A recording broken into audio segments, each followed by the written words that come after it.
Теперь, 100 лет спустя, кажется, что селяне вступали в колхозы и артели весело и добровольно.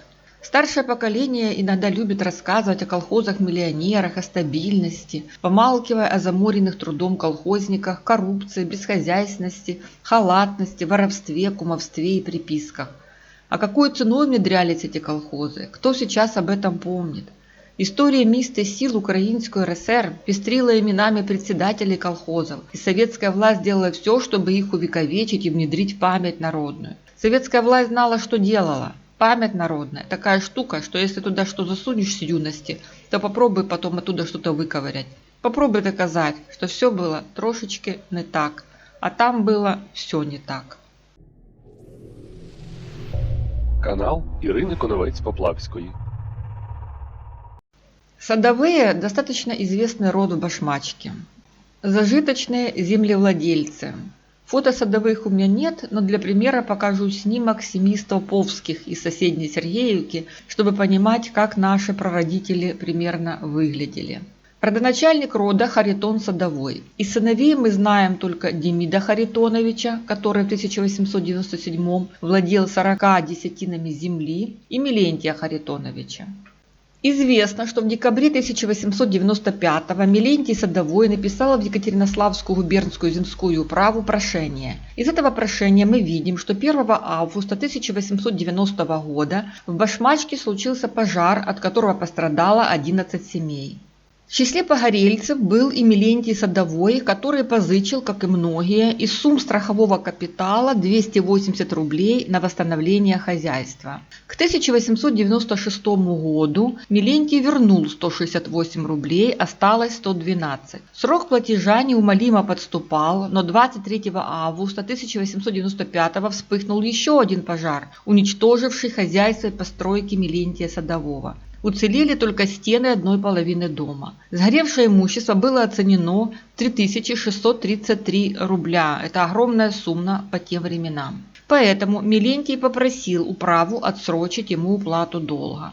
Его семья на тот момент включала 9 душ, из которых 2 работника и 7 малых. За него неграмотного подписался мещанин Спиридон Васильевич Волжан. У Милентия Садового были сыновья Авраам Милентьевич, 1874 года рождения, Антон Милентьевич и Иван Милентьевич. Нас сейчас интересует Антон Милентьевич, 1878 года рождения. Он был образованным, работал в области медицины, может даже доктор. Жена его Векла, 1880 года рождения, происходила из тоже достаточно зажиточной семьи Демида Лысенко. Их сын Иван Садовой родился 17 октября 1898 года. Парень получил начальное образование 4 класса. Антон Милентьевич Садовой умер в возрасте 32 лет во время эпидемии чумы в 1910 году в Севастополе, после чего Векла Демидовна вернулась в Башмачку и вскоре вышла замуж за моего личного прадеда Петра Никифоровича Ляшенко, к тому времени тоже овдовевшего. На фото его сын Петр Петрович. Он сидит справа. Это примерно так выглядели Ляшенки. Если кто-то опознает своих на этом фото, напишите в комментариях. Хата моего прадеда находилась на том месте, где жила моя двоюродная тетя Лидия Петровна Ляшенко на Центральной улице. Это я успела сфотографировать, как внутри выглядела их старая кышла. Новые владельцы его, вероятно, снесут. Моя прабабушка Калина Марковна в девичестве Поплавская умерла предположительно в 1910 году. Остались без матери 4 детей от 3 до 16 лет. Петр Никифорович Ляшенко был очень хозяйственным, имел во все времена 5-6 лошадей, 2-3 коровы, не меньше 10 штук овец и всякий реманент. Векла Демидовна занималась тем, что обшивала немецкие колонии, но пожила она тоже недолго и вскоре умерла где-то в 1915-16 году. Иван остался как бы сиротой, но, во-первых, у него было много небедных дядей и тетей, и та и свидетели показывают, что с отчимом, то есть моим прадедом, у него сложились хорошие отношения. Ивана призвали на Первую мировую войну, он был подхорунжий царской армии. Вероятно, это его фото и было сделано в те времена. После революции 1917 года он вернулся домой в Башмачку, пробыл там несколько месяцев, А 13 ноября в Киеве состоялось заседание социалистических партий Украины и было принято решение об образовании директории УНР. Началось антигетманское восстание, тот самый ошибочный поворот в истории Украины, который оторвал нас от Европы и ввергнул во все печальные последующие события. Какой бы ни был Скоропадский, надо было с ним находить общий язык. После начала восстания гетманским войскам, особенно на юге Украины, ничего не оставалось, как объявить о присоединении к добровольческой армии Деники. И вот в ноябре 1918-го через Башмачку проходила армия УНР, директория, и к ним записались несколько башмачан, в том числе и Иван Садовой. При мобилизации провозгласили, что бороться будут против коммунистов. Новобранцев направили в Екатеринослав, а там, по воспоминаниям Деникина, находились добровольческие дружины, немцы, добровольцы в самооборону и немцев окружают петлюровцы, и, наконец, весь город окружен большевиками и махновцами.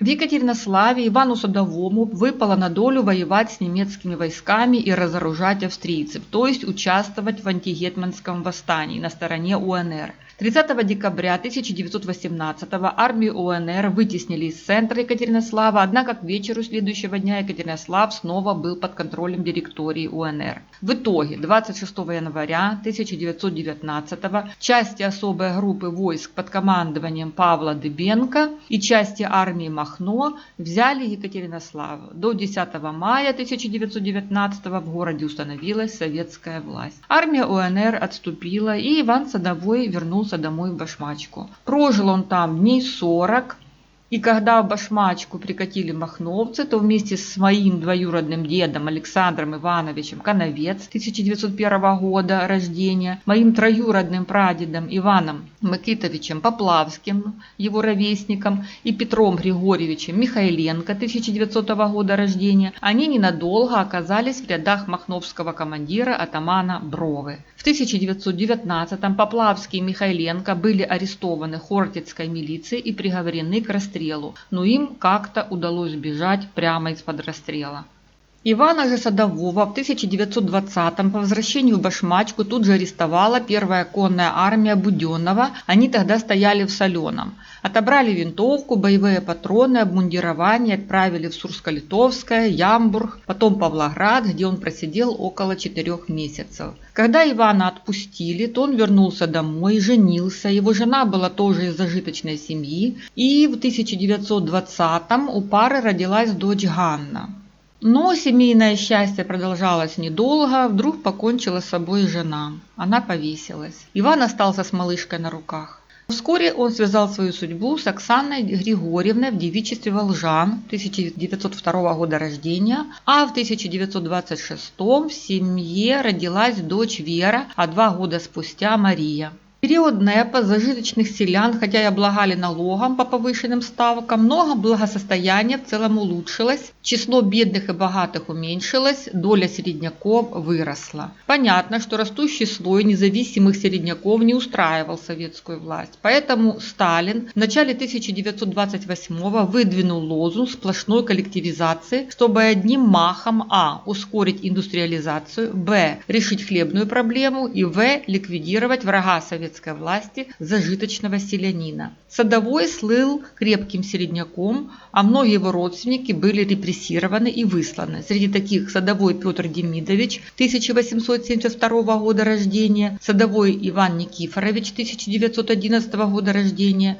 и другие. В 1928 на территории Башмачки было создано 3 колхоза: СНИП на Вовныцкой частине, голова Выскарка Степан Федосеевич, Днепробудило, голова Николай Остапенко, и имени Петровского, голова Проценко Николай Ефимович. Конечно, многие понимали, что коллективное принудительное хозяйствование – это абсурд. Во Внигах против колхозов выступал Тихон Бондаренко, ссылка вверху на его жизнеописание. А в Башмачке среди таких был Иван Садовой. Не он один, конечно. Вместе с Панасом Микитовичем Поплавским они срывали собрания партийных активистов и их даже закрывали в сарае, чтобы они не мешали активистам обрабатывать колхозные массы. Так называли тогда наших селян – колхозные массы. и их надо было именно обрабатывать. В 1929 Иван Антонович выступал в частности против того, что у башмачан отбирают весь хлеб. 2 марта 1930 в газете «Правда» появилась статья Сталина «Головокружение от успехов», после чего в СССР начался массовый выход селян из колхозов. Все бросились разбирать своих домашних животных и реманент. Иван Садовой сам вышел из колхоза и агитировал других, объясняя, что если этого не сделать, то будет нечем обрабатывать землю и все пропадут. Насколько он был прав, подтвердил Голодомор 1932-33 годов. Но и тут советская пропаганда сделала свое дело. В Голодоморе обвинили куркулей, которые прятали свой хлеб и не дали его у себя отобрать. Ничего не напоминает? Мне так даже очень сегодняшний день. Вот вам уроки прошлого, которые надо было вызубрить еще в школе. Перевод стрелок с больной головы на здоровую. Это старый инструмент пропаганды и манипуляции. Тем более сейчас, когда все это облегчает телевизор. Если с утра до вечера бубнить, что во всем виноват куркуль глытай, то обыватель проникнется слепой ненавистью к этому куркулю, а на деле просто работящему и небедному человеку, при этом прямой виновник Голодомора, советская власть, остается в стороне. В 1931 в семье Садовых родился сын Павел, а позже Ивана Антоновича избрали головой артели имени Петровского. В каком году это произошло, непонятно, примерно в 1935, а может и раньше. Во время своего правления Садовой пытался сделать все, что мог в предлагаемых обстоятельствах. Так он вел управление артели репрессированных Томилко Стефана Ивановича 1883 года рождения и Аношенко Ивана Мыкитовича, которые хотя бы понимали, как управлять хозяйством. Стефан Томилко неоднократно раскулачивался и преследовался властями. Также Садовой давал в первую очередь работу семьям репрессированных, за что на него падали все шишки от партийных активистов.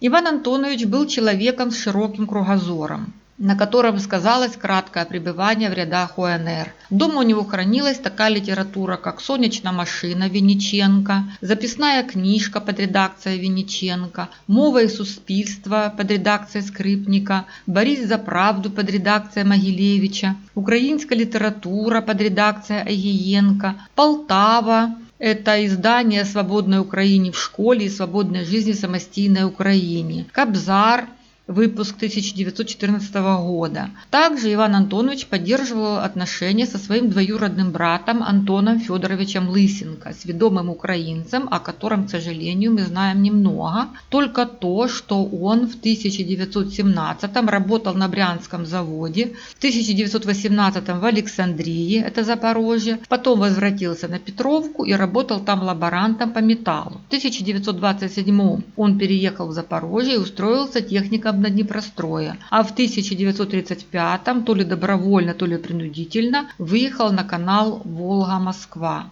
На Снопивском кладбище в Башмачке есть могила Антона Федоровича Лысенко и его брата Мирона. Возможно, это он. Если кто знает что-либо об этих Лысенко, обязательно дайте мне знать, потому что, как я думаю, об Антоне Федоровиче Лысенко можно сделать отдельный материал. И вот подошел 1937 и с ним начались все беды.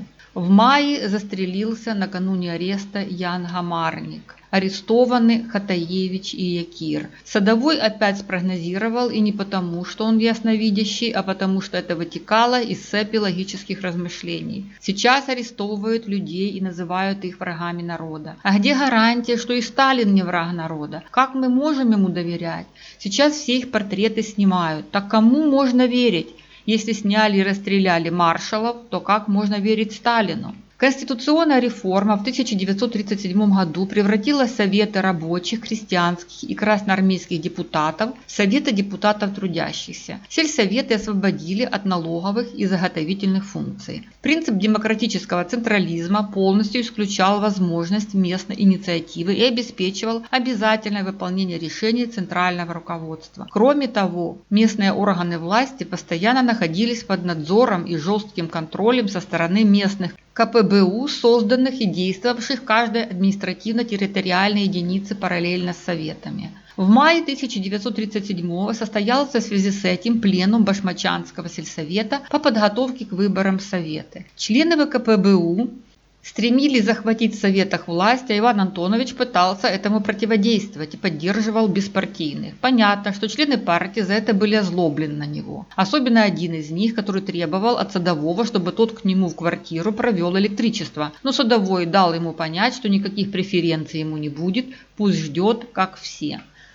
Потом эта дурацкая практика советская кругом шефов понаприставлять. Прислали шефов и башмачку из паровоза ремонтного завода, это тот, что в районе ЖД вокзала. Но Садовой их не принял. Какого черта прислали этих шефов? На что они нужны? Нам теперь не до шефов. И выгнал их. Я не знаю, что там творится в Белоруссии, но вот новость, хай бог милує. 2019 года, где Лукашенко требует, чтобы жулики, банковские работники оказывали шефскую помощь колхозам. Можно только догадываться, что пригласили такого нелояльного советской власти человека, как Садового, на должность главы артели, чтобы навести порядок. Это при том, что он слыл петлюровцем. Но навести порядок, руководствуясь здравым смыслом, тогда было практически невозможно, потому что именно районное начальство диктовало, когда и что сеять, скидывало планы, количество поголовья скота и прочее. Это уже следующее поколение претерпелось и привыкло к припискам и хищениям, потому что другого не знали, а их родителям и дедам тяжело было с этим смириться. Так башмачки навязали свиноводство, при том, что для этого не было никаких условий. В 1935-м в артели Петровского насчитывалось 300 свиней, которых кормили зерном. Свиньи были худые, содержались в холодном помещении, кормов не хватало. Свиноферма и скотоферма строились медленно из-за нехватки средств и материалов. На бумаге выделили на это 25 тысяч рублей, но фактически деньги поступали с большой задержкой. Материалы достать было очень сложно. Свиноводство в таких больших размерах было обузой для артели Петровского и себя не оправдывала. Глядя на все это колхозное безобразие, Садовой на упреки, что свиньи холодные и голодные, как-то в сердцах сказал: «Да чтобы этих свиней чума взяла, чтобы они выздыхали. Без них было бы лучше, все наше зерно съедают». Он не раз предлагал распродать часть свиней и не держать их так много. Но глава артели в тех условиях ничего не решал. На все требовалось разрешение партийной организации районной, заточенной на высокие показатели. В 1937 году Днепропетровская областная прокуратура задержала Александра Ивановича Коновца и Петра Григорьевича Михайленко как бывших махновцев. Тогда Иван Антонович Садовой вместе со своим другом, бухгалтером Иваном Микитовичем Поплавским спасли своих побратимов, предоставив прокуратуре справки, что Коновец и Михайленко, стахановцы, передовики производства, вообще лучшие люди на селе. Это потом Иван Микитович стал типичным бухгалтером, что нельзя было бы и подумать о его таком героическом прошлом. Михайленко Петра Григорьевича иначе как бандитом партийные активисты не называли. При Садовом он работал заведующим лабораторией. Коновца и Михайленко отпустили, и если бы не Садовой с Поплавским, их бы ждала печальная участь. В июне 1937-го начался сбор урожая. Когда в артели имени Петровского уже скосили 120 гектаров озимых и переехали на другой участок, приехал Садовой проверить, как идут работы, и запретил косить оставшуюся часть этой площади в 23 гектара, а предложил комбайнеру переместиться на другую бригаду, потому что а. пшеница там еще была зеленая, б. некуда было ссыпать зерно, и в. это был участок другого комбайнера. Вроде бы банальный рабочий момент, но советский комбайнер пошел вразрез и начал умничать о том, что пшеница якобы восковой спелости, а переезжать он не собирается, потому что это будет перерасход топлива, и это его участок, и продолжал косить, как ни в чем не бывало. Садовой ему на это сказал как есть: «Ты что, хочешь быть стахановцем? Хочешь получить орден Ленина? Я тебе покажу стахановца. Привык быть передовиком и много зарабатывать, а нам портить хлеб». И добавил: «Свои комбайнеры хуже чужих». Садовой вскочил на трактор и остановил его. Комбайнер побежал к телефону и курсанул войсковое своему начальству. Директор МТС через полчаса приехал, поговорил с Садовым и, видимо, не знал, что делать. Начались качели. Прибежали селяне, позвали агронома. Большинство селян поддержало Садового. Люди утверждали, что зерно только в начале восковой спелости, и скосив его, можно получить недобор урожая. Агроном поддержал комбайнера, что Садовой объяснил тем, что агроном просто хотел выслужиться. Начальник МТС Пасько в итоге сдался и сказал комбайнеру косить. Тем не менее, в этот день на этом участке не косили.